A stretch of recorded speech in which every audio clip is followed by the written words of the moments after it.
उम्मीद है आप सब लोग स्वस्थ होंगे, मस्त होंगे। आज हम ईपीएफ एक्ट, जिसको हम employees provident fund and miscellaneous provision act 1952, इसके बारे में थोड़ी सी जानकारी, जो भी एग्ज़ाम ओरिएंटेड इंफॉर्मेशन है, उसको हम देखने वाले हैं।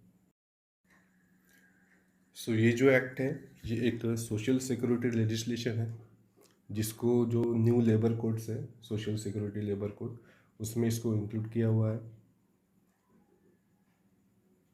This act provides retirement and old age benefits, जैसे कि प्रोविडेंट फंड, सुपरएनुएशन, मतलब कि एक सर्टन एज के बाद जो एम्प्लॉय है उसको रिटायरमेंट हो जाता है, वो रिटायर्ड हो जाता है सर्विस से, उसको हम सुपरएनुएशन कहते हैं। इनवैलिडेशन पेंशन, मतलब जो कोई एम्प्लॉय है उसको अगर इनवैलिड घोषित किया जाता है तो उसके लिए पेंशन का भी प्रावधान यहाँ पे दिया हुआ है। उसके बाद family pension and deposit link scheme, इनका भी प्रावधान ये एक्ट में दिया हुआ है। इसके साथ ही साथ इसमें टर्मिनल बेनिफिट्स का भी प्रावधान है, जैसे कि रिट्रेचमेंट। रिट्रेचमेंट मतलब कि किसी अगर कंपनी में ज़रूरत से ज़्यादा एम्प्लॉयज़ है या फिर कोई एम्प्लॉय की कैपेसिटी नहीं है वो काम करने की, तो वो उनको फायर कर देते हैं, उसको हम रिट्रेचमेंट बोलते हैं। क्लोज़र मतलब कोई कंपनी अगर या फिर इंडस्ट्री या फिर इस्टेब्लिशमेंट अगर बंद हो जाती है तो हमको उनको क्लोज़र बोलते हैं। वीआरएस मतलब जो वॉलंटरी रिटायरमेंट होते हैं एम्प्लॉयज़, उनको वीआरएस बोलते हैं। और सुपर एनुएशन मतलब जो भी रिटायरमेंट है उनके लिए भी यहाँ पे टर्मिनल बेनिफिट्स का प्रावधान किया हुआ है। उसके बाद अप्लीकेबिलिटी ऑफ द एक्ट, ये एक्ट सारे इंडिया में अप्लीकेबल होता है, इंक्लूडिंग जम्मू एंड कश्मीर। 2019 से पहले जब वहाँ पे आर्टिकल 370 अप्लाई था, तब तक ये एक्ट वहाँ पे इम्प्लीमेंट नहीं होता था, पर जब से उसको हटाया गया है तब से ये सारे इंडिया में इंक्लूडिंग जम्मू एंड कश्मीर में अप्लीकेबल है। इसके बाद अगर किसी कंपनी में 20 या फिर 20 से ज़्यादा एम्प्लॉयज़ काम करते हैं, वहाँ पे ये एक्ट इम्प्लीमेंट करना मैंडेटरी है। उसके साथ ही साथ ये एक्ट के शेड्यूल 1 में जो भी इंडस्ट्री स्पेसिफाई की हुई है उन पे भी ये एक्ट के प्रावधान लागू होते हैं। उसके बाद जो गवर्नमेंट ऑफ इंडिया है, टाइम टू टाइम जो भी इंडस्ट्रीज को नोटिफाई करते हैं, उन पे भी ये एक्ट इम्प्लीमेंट होता है। यहाँ एक और बात ध्यान रखनी है, इफ़ एक्ट किसी इस्टेब्लिशमेंट में अप्लाई होता है और बाद में उनके जो एम्प्लॉयज़ का नंबर है वो 20 से कम भी आता है, तो भी ये एक्ट वहाँ पे अप्लीकेबल रहता है। एक्ट में एक डेफिनेशन दी हुई है बेसिक वेजेस की। बेसिक वेजेस में क्या इंक्लूड रहता है कि और जो भी इमोल्यूमेंट्स है, जो एम्प्लॉई उनकी ड्यूटी पे या हॉलीडे पे या फिर लीव पे रहते हुए जो उनकी सैलरी रहती है पेड लीव्स पे, वो उनको यहाँ पे इंक्लूड किया हुआ है। इसमें इंक्लूड क्या नहीं है, जो भी कंसेशन, डीए, एचआरए, बोनस, जो भी अलाउंस है वो बेसिक वेजेस में इंक्लूड नहीं होते हैं। फॉर एग्जांपल, ये जो एक सैलरी स्लिप दी हुई है नीचे, यहाँ पर बेसिक सैलरी 4,80,000 रुपये दी हुई है और ये बाकी जो है ये सब अलाउंस दिए हुए हैं। जो आपका ईपीएफ का कंट्रीब्यूशन जो है 12% बाय द एम्प्लॉई, ये बेसिक सैलरी पे कैलकुलेट होता है। यह बात हमें ध्यान में रखनी है। ये जो बाकी अलाउंस एंड पर्क्स है, इन पे ये कैलकुलेट नहीं होता है। ये काफ़ी इंपॉर्टेंट पॉइंट है, इसको हमें अच्छे से ध्यान में रखना है। इसके बाद जो 12% कॉन्ट्रीब्यूशन एम्प्लॉय करता है, उतना ही 12% कॉन्ट्रीब्यूशन एम्प्लॉयर भी करता है। Total 24% of the basic salary ये मंथली कंट्रीब्यूशन होता है आपकी ईपीएफ अकाउंट में। इसके बाद ये एक्ट में स्कीम्स है कुछ। इसमें इनिशियल इसमें 4 स्कीम थी, बट 1995 में ये जो फैमिली पेंशन स्कीम है 1971 की, इसको एम्प्लॉयज़ पेंशन स्कीम 1995 में मर्ज कर दिया है।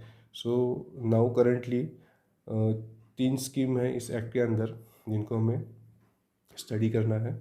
उससे पहले हमको एक चीज़ समझना है यहाँ पे कि जो एम्प्लॉयर जो है वो उनका थोड़ा सा हमें क्लियर चाहिए।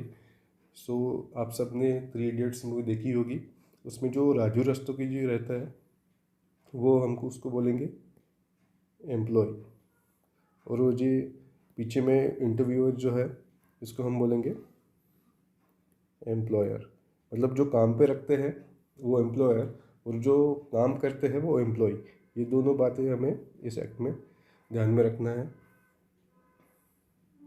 इसके बाद ये जो एक्ट में पहली स्कीम दी हुई है एम्प्लॉयज़ प्रोविडेंट फंड स्कीम 1952, ये एक ऑर्गेनाइज सेक्टर के लिए स्कीम है जिसे हम प्राइवेट सेक्टर बोलते हैं। ये under the ministry of labour and employment, इसका जो मैनेजमेंट है ये एम्प्लॉयज़ प्रोविडेंट फंड ऑर्गेनाइजेशन, जिसके आप एग्ज़ाम के लिए प्रिपरेशन कर रहे हैं, उसके द्वारा वो किया जाता है। यहाँ पे एम्प्लॉय और एम्प्लॉयर दोनों को यहाँ पे इक्वल कंट्रीब्यूशन करना होता है, जो कि 12% ऑफ बेसिक वेजेस, जैसे कि हमने इससे पहले स्लाइड में देखा था 12% ऑफ बेसिक वेजेस इनका कंट्रीब्यूशन करना होता है। So after certain age, like अगर सर्विस में आप 54 ईयर्स एज तक जाते हैं, सो वो एज के बाद आप अपने पीएफ अकाउंट से जो अमाउंट है वो पार्शियली विड्रॉ कर सकते हैं। सो 90% of accumulated balance with interest, so interest के साथ ही आप उसको 90% आपका जो बैलेंस है सकते हैं। और अगर किसी एम्प्लॉय को अगर पीएफ क्लेम करना है, सो उसको सर्विस से रिटायर हो जाना, ये इसका एक कंडीशन यहाँ पे दिया हुआ है। उसके बाद जो यहाँ पे इंटरेस्ट रेट है ये अपने कंट्रीब्यूशन पे जो देते हैं, गवर्नमेंट जो ईपीएफओ देती है वो हर मंथ कैलकुलेट होता है, बट जो साल भर का जो डिपॉजिट रहता है वो end of the financial year में आपके अकाउंट पे ट्रांसफ़र किया जाता है। कैलकुलेट हर मंथ होता है बट डिपॉजिट एक ही बार होता है साल में, सो ये ध्यान रखना है। और करंट इंटरेस्ट रेट जो है, जैसे कि लास्ट वीक में जो ईपीएफओ के सेंट्रल बोर्ड ऑफ ट्रस्टी की जो मीटिंग हुई थी, उसमें करंट जो रेट उन्होंने डिसाइड किया है वो 8.15% है। देखते कि कंपोनेंट्स ऑफ ईपीएफ अकाउंट, सो ये जो 12% है ये एम्प्लॉय का कंट्रीब्यूशन है उसके बेसिक वेजेस का, और ये जो है ये एम्प्लॉयर्स कंट्रीब्यूशन है 12%। सो जो 12% है उसका 3 बाइफर्केशन होता है। 8.33% जो है वो आपका ईपीएस अकाउंट में जाता है, जो कि ईपीएस एक्ट 1995 के तहत जो काम करता है। 3.67% जो है वो आपका ईपीएफ एक्ट में जाता है, और 0.5% जो है आपका इंश्योरेंस में जाता है। यहाँ पे हम ऐसा समझ सकते हैं कि एम्प्लॉय का जो भी कंट्रीब्यूशन है 12% वो टोटली ईपीएफ अकाउंट में जाता है। जो रिटायरमेंट के बाद जो लमसम अमाउंट उनको मिलती है वो अकाउंट में उनका 12% जाता है, और जो एम्प्लॉयर का जो 12% कंट्रीब्यूशन है उसके हम यहाँ पे 3 बाइफर्केशन करके देख सकते हैं, जिनका 8.33% जो उनका जो पार्ट है वो उनके पेंशन के थ्रू जाता है, जिससे उनकी पेंशन फंडिंग होती है, लाइक रिटायरमेंट के बाद जो भी हमें पेंशन मिलती है। सो ये जो एम्प्लॉयर का 8.33% जो भी कंट्रीब्यूशन है वो उनसे ही जो अपनी पेंशन जो रहती है उसको फंडिंग करते हैं। उसके बाद 3.67% जो भी है वो ईपीएफ अकाउंट में जाता है। 0.5% जो भी है 12% का वो आपका इंश्योरेंस में जाता है। तो इसमें कन्फ्यूजन नहीं होना है, एम्प्लॉय का 12% ईपीएफ में जाता है और एम्प्लॉयर का जो भी 12% है उसके 3 बाइफर्केशन। इफ़ थोड़ा सा एग्जांपल से हम यहाँ पे अगर समझे तो इफ़ किसी एम्प्लॉय की जो सैलरी है वो 30,000 रुपीज़ है, उसका बेसिक सैलरी 30,000 रुपीज़ है। सो उसका जो बेसिक सैलरी का जो 12% है वो टोटली उनका ईपीएफ अकाउंट में जाएगा, और जो एम्प्लॉयर का 12% है उसमें से 8.33 आपका ईपीएस में जाएगा, 3.67 आपका ईपीएफ में जाएगा, और ये जो 0.5% है आपका इंश्योरेंस में जाएगा। इसके बाद यहाँ पे एक और बात हमको टैली करना है कि लास्ट 5 ईयर्स का जो भी ईपीएफ का इंटरेस्ट रेट जो रहा है हमको उसको एक बार थोड़ा सा टैली करना है। लाइक अगर हम देखें तो 2018-19 में ये रेट 8.65% था, 19-20 में 8.50% था, 20-21 में सेम 8.50% था, 22 और ये 23 में 21-22 में 8.10% था, और अभी जो रिसेंटली 22-23 में 8.15% है। तो इसको अगर हम अच्छे से देखें तो लास्ट 5 ईयर्स में इसका जो ट्रेंड है वो डाउनग्रेड रहा है, और 1920 और 2021 में ये सेम था। सो ये सब चीज़ें हमको अच्छे से ध्यान में रखना है। इस पे स्टेटमेंट बेस्ड क्वेश्चन फ्रेम हो सकते हैं। और साथ ही साथ सबसे लोवेस्ट इंटरेस्ट रेट जो है ईपीएफ का, वो 1977-78 में 8% रहा है। ये इसके बाद ये जो एक्ट के तहत जो हमारा दूसरी स्कीम आती है, एम्प्लॉयज़ पेंशन स्कीम 1995। तो जो भी ऑर्गेनाइज सेक्टर के एम्प्लॉयज़ हैं सारे, जो भी ईपीएफओ के साथ इनरोल होते हैं, वो ऑटोमेटिकली एम्प्लॉय पेंशन स्कीम 1995 के मेंबर हो जाते हैं। सो जो भी एम्प्लॉयर का जो 12% कंट्रीब्यूशन है,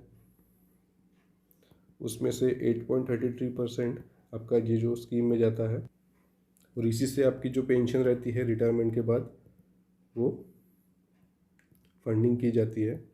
उसके बाद जो एक्ट में थर्ड स्कीम दी हुई है, employees deposit link insurance scheme. So ये जो स्कीम है, ये लाइफ इंश्योरेंस बेनिफिट प्रोवाइड कराती है एम्प्लॉय को, और जो भी ईपीएफ के जो मेंबर्स हैं उनको ये स्कीम का मेंबर होना ज़रूरी है। और ये जो भी एम्प्लॉयर है वो उसका बेसिक वेजेस का 1% जो कंट्रीब्यूशन है वो ये स्कीम में करते हैं। और जो 2014 से जो भी डेथ केस में जो इंश्योरेंस था उसको 20% से इंक्रीज़ करके 7 लाख कर दिया है। और जो भी इंश्योरेंस कवर है वो डिपेंड करते हैं कि लास्ट 12 मंथ में जो भी एम्प्लॉय की सैलरी थी उस पर हम वो डिपेंड करता है। और ये जो इंश्योरेंस लिंक स्कीम है, इसको कैलकुलेट करने के लिए एवरेज मंथली सैलरी 15,000 पे कैप की हुई है। एडमिनिस्ट्रेशन ऑफ द एक्ट, इसका जो एडमिनिस्ट्रेशन है वो सेंट्रल बोर्ड द्वारा किया जाता है सेंट्रल लेवल पे, स्टेट बोर्ड द्वारा किया जाता है स्टेट लेवल पे, और रीजनल जो कमेटी रहती है, जो स्टेट की डिवीज़न रहते हैं वहाँ पे रहते हैं। सो जो उनका जो एडमिनिस्ट्रेशन है वो रीजनल कमेटी द्वारा किया जाता है। सो एपीएफसी एंड ईओएओ ये रीजनल कमेटी में काम करते हैं। May be they work in state board और सेंट्रल बोर्ड, बट इनिशियली उनका जो प्रोबेशन पीरियड होता है वो रीजनल कमेटी में ही होता है। उसके बाद एक एग्जीक्यूटिव कमेटी होती है to assist the central board. और ये जो सेंट्रल बोर्ड है और जो भी बोर्ड ऑफ ट्रस्टी है, ये एक बॉडी कॉरपोरेट है, लाइक उनको एक लीगल मीनिंग है, उनका एक लीगल इनकॉर्पोरेशन है। साथ ही साथ एडमिशन के जो सारे काम करने के लिए यहाँ पे चेयरमैन और वाइस चेयरमैन का भी प्रावधान किया हुआ है। जो भी क्लेम रिकवरी सेटलमेंट होती है ये उनको असिस्ट करते हैं। और जो भी चेयरमैन एंड वाइस चेयरमैन होते हैं वो सेंट्रल गवर्नमेंट के द्वारा यहाँ पे अपॉइंट किए जाते हैं। यहाँ पे एक बात ध्यान रखनी है कि जो सीपीएफसी जो है, ये एक्स ऑफिशियो सीईओ रहते हैं यहाँ पे सेंट्रल बोर्ड ऑफ ट्रस्टी के। उसके बाद एम्प्लॉय प्रोविडेंट फंड ऑर्गेनाइजेशन, जो कि ये एक्ट के तहत आता है, जो वर्ल्ड का सबसे बड़ा सोशल सिक्योरिटी ऑर्गेनाइजेशन है। ये जो स्टैट्यूटरी बॉडी है, ये जो ईपीएफ एक्ट है अपन जिसको स्टडी कर रहे हैं उसके अंडर ये ऑर्गेनाइज हुआ है। सो जो भी ये स्कीम एक्ट में जो स्कीम्स दी हुई है उसके एडमिनिस्ट्रेशन एंड इम्प्लीमेंटेशन ये ईपीएफओ के द्वारा होता है। और जो सेंट्रल बोर्ड ऑफ ट्रस्टी है उनको ईपीएफओ असिस्ट करता है to implement all the schemes of this act. So ये जो सेंट्रल बोर्ड है, इनके जो चेयरमैन होते हैं वो हमारे minister of labour and employment रहते हैं, जो भी सेंट्रल लेवल पे रहते हैं। सो करंट हमारे minister of labour and employment जो है वो भूपेंद्र यादव जी है। और जो भी हमारे current chief provident fund commissioner है वो नीलम राव जी है। ये हमको यहाँ पे ध्यान रखना है, मे बी दे आस्क। उसके बाद एक स्मॉल हेयरार्ची ऑफ ईपीएफओ कि ईपीएफओ में किस किस लेवल पे कौन कौन रहता है, ये सब हमको थोड़ा सा ब्रॉडली आइडिया होना चाहिए, ताकि इंटरव्यू में भी थोड़ा सा इसमें क्वेश्चन पूछ सकते हैं। So CPFC central provident fund commissioner, additional central provident fund commissioner. उसके बाद आता है डिप्यूटी प्रोविडेंट फंड कमिश्नर। उसके बाद आता है रीजनल प्रोविडेंट फंड कमिश्नर, जो भी रीजनल लेवल पे वहाँ पे जो असिस्ट करते हैं एडमिनिस्ट्रेशन को। उसके बाद जो आता है एपीएफसी, और उसके बाद आता है ईओएओ। ये दो एग्ज़ाम के लिए जो आप प्रिपेयर कर रहे हो, ये एक एंट्री लेवल पोस्ट है यहाँ पे ईपीएफओ में।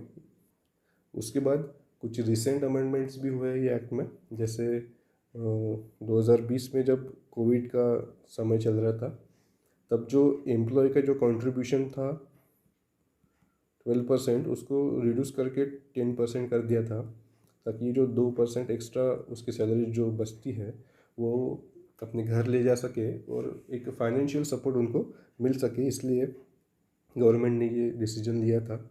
उसके बाद जो 2021 में जो भी उनका कंट्रीब्यूशन है 2.5 लाख के ऊपर अगर जाता है तो उसमें उनको अभी इंटरेस्ट लगता है। पहले ये सब टैक्स फ्री था।